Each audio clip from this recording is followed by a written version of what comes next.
Well, the beast has arrived. The beast from the east. Is that me? Back from Portugal, Spain, wherever it was that you were playing golf badly. Quite well, actually. Picked up a trophy.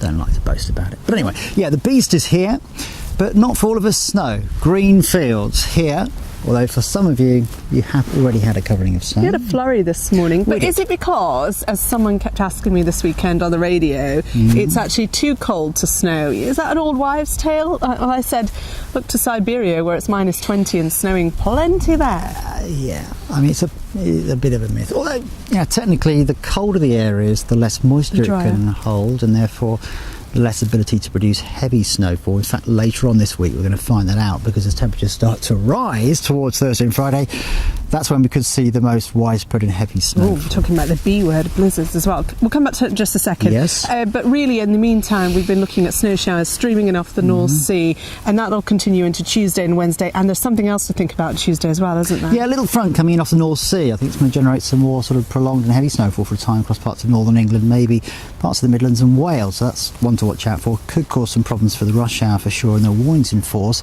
Yeah, and some of that extending into Wales, as mentioned, some western parts of England. So it's not just eastern counties, which up to now have borne the brunt of the snow showers. But the snow showers, let's talk about where they're going to be. One thing to say about them is, like any showers that we talk about in the summer or the winter, they're always difficult to say exactly where, and so the apps, crucially, not quite getting that detail right. Yeah, they are struggling, let's face it. These showers in discrete little zones, and there's complicated reasons for that, but it's the way the wind interacts with the coastline, for example. So you can get a really narrow but continuous band of snow showers, which produces an awful lot of snow within a very narrow zone. And then just 10 miles down the road, we see very little at all. Where are we talking about on Tuesday? Well, for example, parts of the Thames Estuary up into parts of the London area, South London in particular, could see quite a lot of heavy snow through Tuesday and again into Wednesday, whereas other places, perhaps here, we're not too far away from London, don't see much at all. So it's going to be a few days of a lot of variety up and down the UK. And then we have to talk about the latter part of Thursday into Friday. There's a storm system off the coast of Iberia at the moment, and it's been named by the Portuguese Met Service as Depression Emma. So Storm Emma, and will stay named as Emma as it approaches the UK. And as it hits the cold air, could bring some significant and disruptive snowfall to southern counties of the UK, the southwest. How far north it goes, well, that's a question for you. Question mark. Oh, thanks.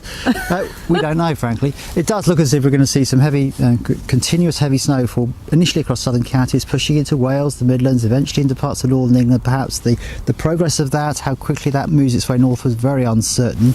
And how much milder air follows on behind. Now that's a real teaser for us at the moment. It does look as if by Friday something a little bit less chilly will have arrived. So perhaps a thaw beginning by then, a slow thaw. I still think there'll be an awful lot of snow up and down the UK, even into the weekend. Yep. And for the northern half of the UK, no real thaw at all. And I mentioned the word blizzards. Yep. With Emma, that's because there are some very strong winds. And so you could have a lot of snow moving around quite quickly. Yeah, awful. Positively dangerous conditions, I think, with this system. Now, even if you don't get any snow middle parts of the week, we have done a little video about this. Just watch out for people around you who are either younger or older, especially because they are more vulnerable to this cold weather, and slips and falls could really be an issue for people this week. Yeah. Temperatures not above freezing the middle parts of the week, and a significant wind chill with that. But you don't like to put numbers on wind chill.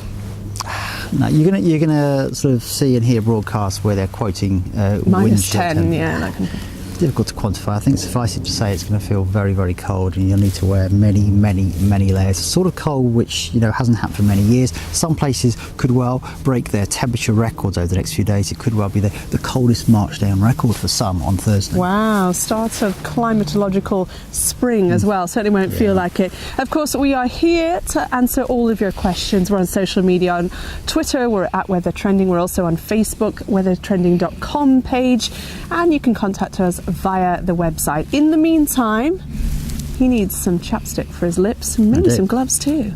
That's my advice to you. Thank you. Stay warm.